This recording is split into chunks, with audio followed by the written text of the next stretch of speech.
Anybody else got anything?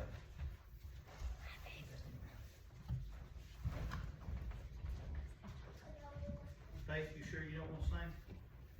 I'm sure you don't want to sing. All right, we're going to be in Psalms 118 this morning.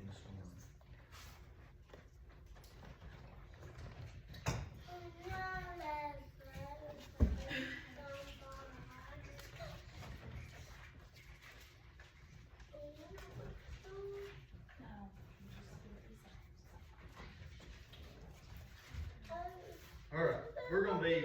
We're going to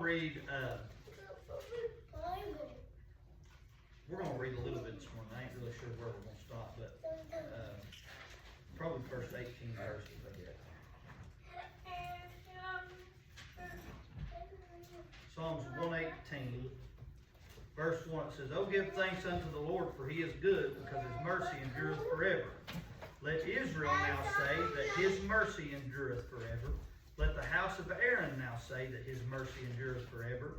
And let them now that fear the Lord say that his mercy endureth forever. I called upon the Lord in distress. The Lord answered me, and set me in a large place. And the Lord is on my side. I will not fear. What can man do unto me? The Lord taketh my part with them that help me. Therefore shall I see my desire upon them that hate me. But it is better to trust in the Lord than to put confidence in man. It is better to trust in the Lord than to put confidence in princes. All nations compassed me about, but in the name of the Lord will I destroy them. They compassed me about, yea, they compassed me about, but in the name of the Lord I will destroy them. They compassed me about like bees, they are quenched, as the fire of thorns, for in the name of the Lord I will destroy them. Thou hast thrust sore at me that I might fall, but the Lord helped me. The Lord is my strength and song, and is become my salvation. The voice of rejoicing and salvation is in the tabernacles of the righteous. The right hand of the Lord doeth valiantly. The right hand of the Lord is exalted. The right hand of the Lord doeth valiantly. I shall not die, but live, and declare the works of the Lord. The Lord hath chastened me sore, but he hath not given me over unto death."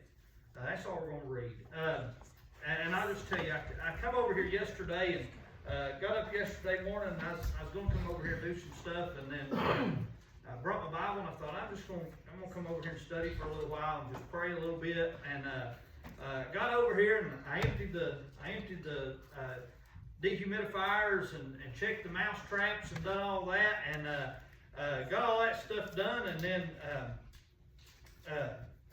just a thought come to my mind, and I went over here in this room and I grabbed that bucket that we, for you guys that wasn't here a couple weeks ago, if there was somebody that wasn't here, we had a bucket and we sat out here, we gave you an index card and wrote down what it is that hinders you from serving God.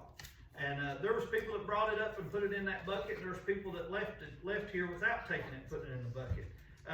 But I brought that bucket out here, and I just sprinkled those cards out on the altar, and I just started praying. And I said, Lord, you know our hearts. And I believe that God knows who we are, and he knows where we're at, and he knows our heart. And I said, if this is real, if this is what hinders us, I'm asking you to help us. And I said, I just want you to help each one of these. You know our situation. And then I laid out what hinders me. And I said, I want you to help me with that. And when I looked up, and I don't know that anybody even knows it, but I looked up, and right there is Psalms 118. And I had never noticed it, but I looked up from praying and wiped my eyes and just looked, and I just looked forward, and there it was Psalms 118. And it says, I called upon the Lord in distress, and the Lord answered me and set me in a large place. The Lord is on my side. I will not fear what man can do unto me. The Lord taketh my part with them that help me. Therefore shall I see my desire upon them that hate me. It is better to trust in the Lord than to put confidence in man. It is better to trust in the Lord than to put confidence in princes. All nations compassed about me. And I thought that verse right there, all nations compassed about me. And I thought about what we wrote on that card is what compasses about us. That's what hinders us from serving the Lord. That's what tries to defeat us. And we wrote that on that card, and whoever put it in that bucket, we said what? We want to get rid of it. We don't want it to hinder us anymore. We want that to change us. We want to walk away from here changed. And when I read that, that's what I thought of was, all nations compassed about us. There was cards that had one thing, there was cards that had 5 or 6 things wrote down on. But all of those compass about us and try their best to destroy us. Try their best to keep us from serving the Lord. But it said, all nations compassed about me, but in the name of the Lord I will destroy them. And I sat and I was praying over them cards, and I don't know who wrote what. It ain't none of my business who wrote what. And there were simple things on there. There was things on there that are a challenge to anybody. But there were some things that were simple that to me, I may look at it and go, well, how in the world does that hinder you? But then to somebody else, that may be a mountain, right? And I sat and when I looked up and read that, and I thought, all this stuff compasses about us. But if we trust Him, He will destroy those things. The problem is, and here's what's funny. During revival, Cassidy was sitting back there with Amy, and she drew Amy a picture. And Amy said, here, you might want to hold on to this for a day when it becomes, Cassidy drew a picture, and it said, me and Jesus up here, and then here's a house and playground and all that, and then here's the devil and fire down here, and he's saying, no, don't go. And she scribbled out me and put Amy. And Amy handed me that, and she said, you might want to hold on to that and give to her later when she can put her name there. And I literally walked up, flipped my Bible open, and stuck that paper in it. And when I read 118 of Psalms right there, I went back and I got my Bible and I was going to mark it. That paper was stuck on Psalms 118. That was a week ago. And I know people say, well, that's a coincidence. I don't think it was a coincidence. I think God had a plan and I didn't even know it. Because what's the chances out of the whole Bible, you turn it to Psalms 118 and stick a piece of paper in there, and when you open it up, it was from a week and a half ago. And but I stood there and read that, and I didn't stand there. I sat Indian style at that altar yesterday and just read that chapter, I don't know, 4 or 5 times, and I thought, every one of these cards has something that compasses about them, that is trying its best to keep us from serving God. But if I trust in the Lord, He says, He will destroy that. He will get rid of that. And there's some things in there that might be, like I said, it might be simple, and it might be in our power. But our power is weak in the presence in comparison to God, that we have no power compared to Him. And our flesh, the problem with that is also, a lot of times, we have never built our strength and our spirit up enough to overcome the flesh.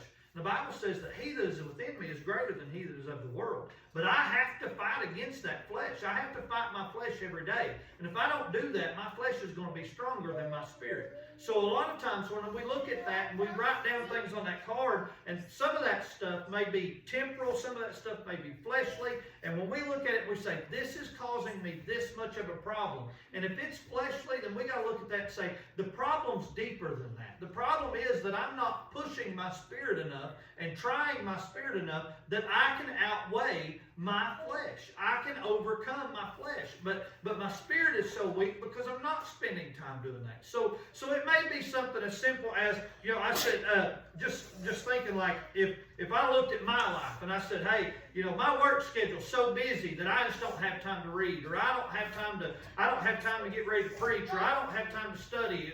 My work schedule's so busy. But in reality, there's times that, like I said this morning, I could take my lunch break and say, Lord, instead of eating, I'm going to go out in my truck and I'm going to read my Bible. I'm going to spend time with you instead of feeding the flesh. I'm going to go and spend time with you. And if I can't do that, that's not a problem with my reading, right? That's not a problem with my time. That's a problem with my priorities, my time, where I place my time. So if my problem is saying, I work, if I took a card and I wrote down, my work schedule's just too much. In reality, it's not my work schedule's too much. It's that when I do have time, I have other things in the way of that I can't take the time. So it's a flesh battle. It's a spiritual and a flesh battle. And he says here, he says, and the nations all compass about me. But if I trust in him, he will destroy them. And I thought, like, you can't make that stuff up, that you come here and nobody was here, and I was doing a little bit of this, a little bit of that, and I thought, man, I'm just going to, I don't even know what all's in that bucket, but I'm going to spread it out, and I'm just going to pray. And I'm going to ask, and I don't know, I just feel like that's my job. It may not be. You may think that's crazy. But the way I look at it is God put me as a pastor of this church, and the people that are in my church put something on that card and filled it out and said, this hinders me from serving God. I ought to pray over that. I ought to say, God, I want you to make a difference in that. I want you to change people's lives. And a lot of that stuff, again, is if we think simple on terms of, we look at it and we say, oh, well, this hinders me. When in reality, if we dig deeper into that, and that's what I asked you to do, right? I asked you, I said, the first thing that comes to your mind, write it on that card. First thing that comes to your mind. But if we take that we wrote on that card, everybody knows, still to this day, if you wrote it on a card, you know what it was. If we take that, and some of them, we can dig deeper and we can realize it's not that's the problem. It's the fleshly spiritual battle that we face. And the fact that we have not built our spirit up enough to fight the flesh and defeat the flesh. Paul says it's a battle daily. He said, every day I die. I have to kill this flesh daily, and every day I wake up and I have to fight it again. But he that is within me is stronger than he that is of the world. In other words, Paul said, because I kill it daily, because I sacrifice it daily, every day my spirit grows stronger and my flesh goes weaker. Now, you can also look in the Bible where Paul looks at it and says, I find myself doing that which I should not do and not doing what I should be doing. So what is he saying? There's a battle there. There's a struggle there. And then later on is when he comes out and says, I must die daily. I must die daily. I must strengthen my spirit. I must kill the flesh. Why? Because the flesh is what hinders us. And we've talked about it before, and Tommy Boring shared it one time with me, and it really kind of stuck out to me. He said, who am I to think that the devil is constantly following me around and chasing after me? He said, the devil is not an omnipresent God. God is omnipresent. God can be everywhere all at one time or anywhere he wants to be at one time. But the devil's not so. The devil is a created being who was cast down to earth and is walking to and fro, seeking who he may devour. In other words, he's going from place to place. He cannot be in the same place at one time. So for me to think that little old Sammy Suttles, that pastors a little bitty church on the side of Chilhowee Mountain, and where the other people don't have a clue we're even here, to think that the devil's chasing me around 7 days a week, that's kind of prideful of me. I just be honest. That's kind of me boasting, going, yeah, I'm that big of a threat. Yeah, I mean, in reality, there's a lot bigger fish in the sea that he's going to be chasing after compared to me. What I do fight daily is my flesh. What I do struggle with daily is my flesh. What does defeat me a lot of times is my flesh. It ain't the devil, it's me. It's me that does it. I'm my biggest, worst enemy. And I know the Bible says that we have an enemy, and we have an adversary, and it is the devil. But this flesh, remember where we covered before, this flesh was shapen in sin and iniquity. It is of this world. It is, what is Satan? He was cast down to be the prince and power of this world. My flesh feeds off of that. My flesh is my biggest enemy. And so when I sat there and I thought about them cards, and I thought about, some of the stuff that's on there is no doubt deeper than what is written down. It's a flesh and a spiritual battle. And we have to look, and it says, if we trust in the Lord, he'll destroy all of them. It doesn't matter how big it is. It don't matter how little it is. Again, I could take those cards out. We could sit in a circle and just read them. Just read them out loud. I could go in there and write them all down and make them all in one handwriting so nobody would know who they was, and we'd read them. And some of them, there's not a doubt, some of us would look and be like, man, that's just not a struggle with me. That's not a battle with me. We talked about this morning, and Randall made a comment earlier, and he didn't even know about this, but he made a comment earlier about, I guess I need to use my Facebook account because Randall don't use Facebook. So he said, I guess I need to use my Facebook account so I know when people are dead, because nobody puts it in the paper anymore. Nobody does it. He said, I guess I need to use my Facebook account. Well, to some people, like Randall, that's not a problem. people, that is our biggest hindrance, is social media, anything. I am dead convinced that the devil himself created cell phones. And I'm as guilty as anybody, so don't think I'm up here preaching against you for using them. But boy, it is so convenient to have it right there in your hand. You can have TV, you can have social media, you can have sports, you can have anything you absolutely want right there, 24 hours a day, 7 days a week, in your pocket. All you got to do is pull it out and it's right there. And it consumes people. It's like me and my mom were talking the other night, and she said, it's almost like they made it knowing that it was going to consume you, that it was going to take over everything you've done. It's like an addiction. It's there. It's there. You know you need some time away from it. You've heard people talk about the generation we live in now. They're going to be humpbacked more than ever. That they're already seeing signs of their spinal cords being bent more than they've ever been. Because why? They walk around like this. And when we're like this all day, it's a matter of time before our spinal cord adjusts to that. And they're already starting to see it in young people that their spinal cords are starting to get a curve prematurely. And why is that? That's because we're walking like this all day, or sitting like this all day. And when we do that, it changes our body, but it's also, that shows you how consumed we are with it. That if it's changing the figure of people at young ages, it's obviously something that consumes us. And like I said, to Randall's, to his benefit, he said, I guess I better use that every now and then. It doesn't bother him. I've heard Joe say, half time I don't even know my phone's there. And there's people like that. But then there's also people that the minute you wake up, it's got to be everywhere you go. It's got to be there. I think sometimes a lot about, my dad was a stickler, and I'm not a big fan of, I don't like people using phones during church. I think during church you ought to be paying attention, you ought to be listening to what's going on, you ought to be looking for the Spirit of God to move, not looking on a cell phone. But there's people, almost everybody, and some people don't, and I'm proud of it for it, but almost everybody brings their phone in their purse or in their pocket, and they got it on them. And they go, well, just in case so-and-so calls. And my dad used to get so mad, and he'd say, what do you think they done back years ago when they'd go to church and there wasn't no such thing as a cell phone? They said, well, I'll check my voicemail when I get home. If they call, I'll go from there, but I'm going to church. And they didn't worry about it. But now we've got to this mentality that we have to have it on us at all times. It's a convenience thing. And nothing can happen without my phone around. So we look at that and we think, well, that's the problem, right? No, that's not the problem.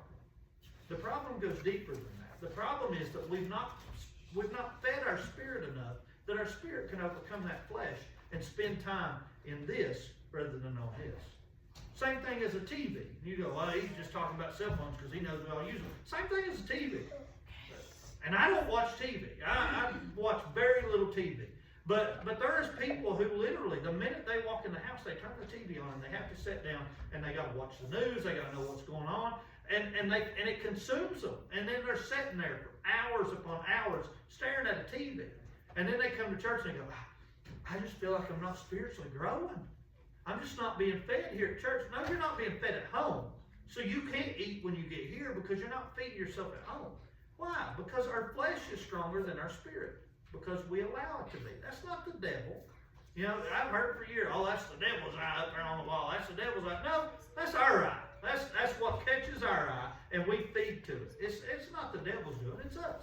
Because we have every ability, like I said earlier in Sunday school. With Shannon, he said, man, I get quiet, and I sit still, my mind starts racing, and I just got to get up and do something. We have every ability to reach over and grab a remote. It's more convenient now than it's ever been. Now they've got it with Alexa and all that stuff. You can just say, hey, turn the TV off. And it just turns off. But heaven forbid we do that, right? Why? Because our flesh is stronger than our spirit. So, and I said, looked at this and I thought, if we trust him, if we call to him, he'll destroy all that. So I look and I say, why are we still in the same condition? Why are we still in that same place? One of two things. Either we don't trust him or we haven't asked him. And that's both on us, right? That's not on him. That's on us. Either we don't trust him or we haven't asked him. Why? Well, quite frankly, that goes back. Because my flesh is stronger than my spirit. And my flesh likes it too much to ask God to get rid of it. To ask God to take it away from me. To ask God to let me let it go. And when we look at that situation, we got to look and say, we got to go back to the beginning. When it said, where'd it go? Oh, give thanks unto the Lord, for he is good, because his mercy endureth forever. And it says, let Israel now say that his mercy endureth forever. Let the house of Aaron now say that his mercy endureth forever. And you go, well, that's Old Testament. But then verse 4 says, let them now that fear the Lord say that his mercy endureth forever. That covers everything. That covers everything. I'll say it this way. That covers all Christians. You cannot not fear God and be a Christian. There has to be a fear of the Lord there. And I'm not talking about running around scared with your hands up in the air, scared to death. I'm talking about a respect for the power of God and his presence. It says, I called upon the Lord in my distress. The Lord answered me and set me in a large place. The Lord is on my side. I will not fear. What can man do unto me? All this stuff that burdens us down, all this stuff that makes us struggle, if we just give it to him, it says he'll take care of that. Why? Because he loves us. Because he cares for us. Because he wants good for us. And when you read the Bible, it's clear. He wants good for his people. He says everything works to the good of those that love the Lord. And fear is a fear. Why? Because he wants good for us. So when we cast that stuff in that bucket, and I know a lot of people think, well, that's just stupid. That's stupid. You're just throwing stuff in a bucket. Man, it was a Chick-fil-A bucket. People think, that's dumb. No, it ain't. It ain't no different than walking up and saying, Lord, this is what I got. I'm giving it to you. And that's what that symbolized that morning. Was, hey, I wrote it down. This is what bothers me. This is what I'm struggling with. I will give this to you, and I'm trusting in you to do it. But he's also going to look at us and say, where's your part? What have you done? What have you done to make a difference there? What have you done to separate from that? What have you done to make that change there? Is there people in your life that hinder you from that? Have you went and fixed that situation? Have you removed yourself from that situation? I think Shannon shared a thing yesterday or today. I've enjoyed, Shannon shares this kind of like a prayer every morning, and there's just every day it's something different in there that you got to thank the Lord for and that you're asking for help for. And one of them was give me the wisdom to see the people that are trying to tear me away from you, and help me to remove them out of my life. See, if we know that these people are going to take us away, and these people are going to hinder us, and these people have a different mindset than we do, and we keep feeding into that, what's going to happen to us? It's going to destroy us. It's going to tear us away from God, because that's their goal. And if we keep going back to that and keep chasing after that, it's only a matter of time before we end up in that same mess again. But if we look and say, like I've told you before, when I got saved, I didn't have to make new friends. I had no choice but to make new friends. Why? Because those friends that I once hung out with, when they realized I wasn't doing what they done and I wasn't chasing that same stuff anymore, all of a sudden, they didn't call me. I didn't have that opportunity. And then there's some that are like leeches. There's some that literally want to suck you dry for everything they can get out of you, and they just cast you to the side because they never cared to begin with. But what I did do is I sat down and I looked around me, and I started finding people around me that cared for me, that loved me, that wanted good for me, that wanted to try to help me. I was telling somebody the other day, Danny Gregory has been just I can't even explain what kind of inspiration he's been to me in my life. But I watched him, and he's starting to, his MS is starting to get a little worse, and I all but begged him to come to church with me when you guys asked me to be a pastor. I told him if I had to I said the only thing left is me getting down on my knees and begging him. But he went where the Lord told him to go. But I wanted so bad to have him here with me every Sunday, and every day he felt good, say, you want to preach? You want to preach? And just let him get up and preach until he just couldn't preach anymore. And I remember a time when I first got around him and I really started liking him, and I said, Lord, I hope I'm not around him when he starts really going downhill. I'd hate to have to watch that. But then the more I got around him, the more he influenced my life, I thought, boy, as much as he's helped me, I'd sure like to be there to help him when he was going downhill, and just say, Dan, you feel like preaching? We got them little wooden pulpits in there. We can set one out here, and he wouldn't have to climb up steps. If you want to preach, I'll set you right there on that pew and just let you preach. Just keep preaching. And just try to be a help to him. But why? Because I want to feed into what he needs to be fed by. I don't want to leech off of him. I don't want to suck him dry and then send him back down the road and go, well, now that it didn't work out for you, good luck. You know, and that's where we gotta have enough spirit about us to look and go, hey, I gotta get some people. I gotta get some people that'll feed me. And Ashley laughs at me because went to revival one time way down in Telco Plains, and I had Jeff Franklin and Wayne Black with me, and she called and she said, who else is with you? I said, just me, Jeff, and Wayne. And she said, you just riding around with a bunch of old men, ain't you? I said, yep, that's all I got. I said, that's all I got. But and we drove all the way down there and drove all the way back and laughed and died laughing the whole time. And I told Ashley, I wouldn't have had it any other way. I had the best time just with clean fun and fellowship with them boys all the way down there, all the way over an hour drive down and back. And just, I said, I called them the next day, said, you want to go back tonight? We loaded back up, done it again, and just had a blast. But because there's something, they helped me. They're not there to benefit off of me. They're not there to suck away from my spirit. They're there to try to help me. And we go to a men's prayer meeting every Monday night, and there is a group of men in there that come around, and when they hug your neck and say, I love you, there is not a doubt in my mind that those men love me and that they'd help me. I've called some of them before and said, you're going to think I'm stupid for asking this. And then I talked and I ask them, and they go in and start detailing stuff out, and they're like, ain't nothing wrong with that. Don't be acting like you're stupid for asking that. You got to know that stuff. You got to get strong at that stuff. Why? Because they're there to build me up. They're there to help me. They're not there to destroy me. And that's what he says here. He says, the nations compass about me. They're trying their best to destroy me. And the Lord says, I gave you every opportunity to get out of it. I gave you every opportunity to get away from it. That's why? Because there's ones there that want to help. Most importantly, the Lord wants to help. He's not going to set you up. When the Lord sent me here, you guys know, I didn't know anybody the first time I come here. But when I left here, the Lord said, that's going to be a good place for you. Matter of fact, it was before I walked in the door. And I thought, well, we don't even know who's in here. They might have slingshots and rocks ready for me by the time I get in the door. We don't know.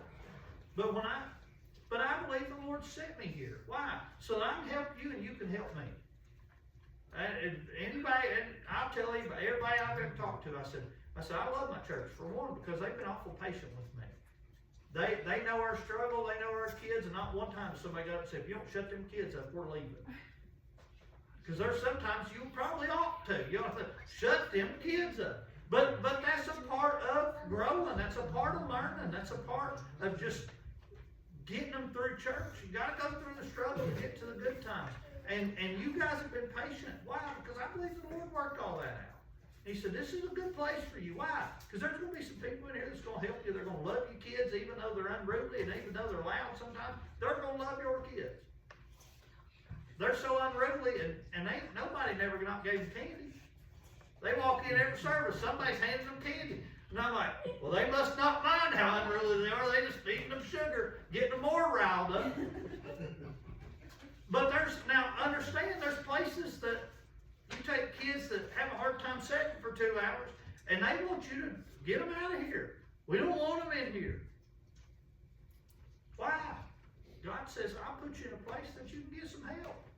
I'll get you in a place that you can grow and that you can, and I'll tell you, and my wife doesn't talk about this, but this place has been good for my wife. Do we still struggle with kids? Yeah. But we were in a place where she just couldn't grow anymore. And God put her here and said, here, I ain't changing your situation, I'm just changing your surroundings. And she's told me before, she said, I feel like I've improved on these things some. I feel like things are helping. And the people love on you. You come here and people, if we could, I'll never forget the first time you inspected us, and all them women just stood back at the food line. And Ashley said, what are you doing? They said, we're waiting on you to eat.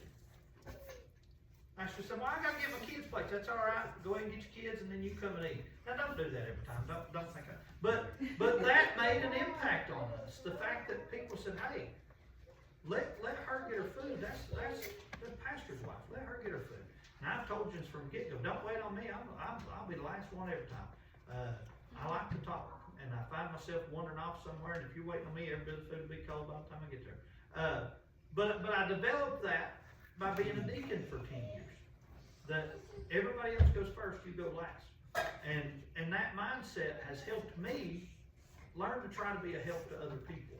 But God's not going to put you anywhere and leave you in any situation that we're going to be just lost and be left there to die. What he says is, if you trust me and you give it to me, I'll destroy every bit of that stuff. I'll take you as high as you want to go. We live in a life where we think that this is the Christian expectation, when in reality there's so much more.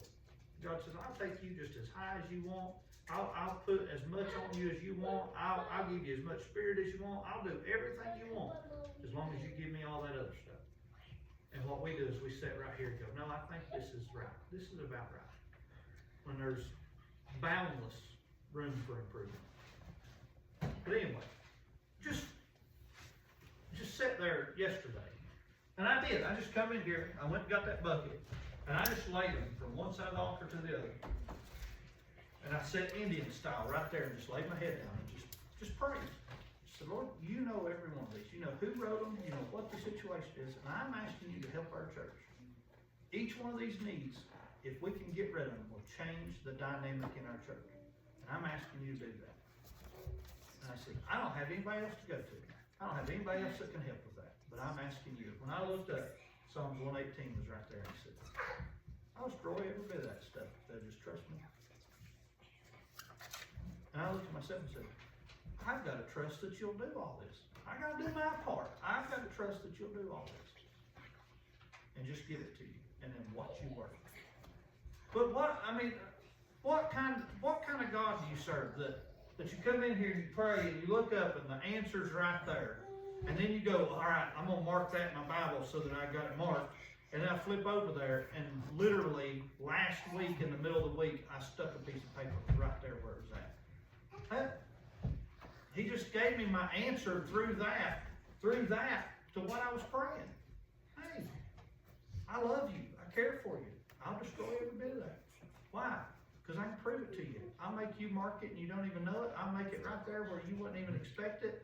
I'll do all that. I don't know how long that's been on Psalms 118. Quite frankly, I'll be honest, I ain't never even looked at it. I just knew it was an old Bible in that box, and I never paid attention. I changed that one back there every now and then. I changed the verses on it, but I don't know how long that's been there. And I just looked up, and it was just like, I'm right here. That's the kind of God we serve, that He wants to help us.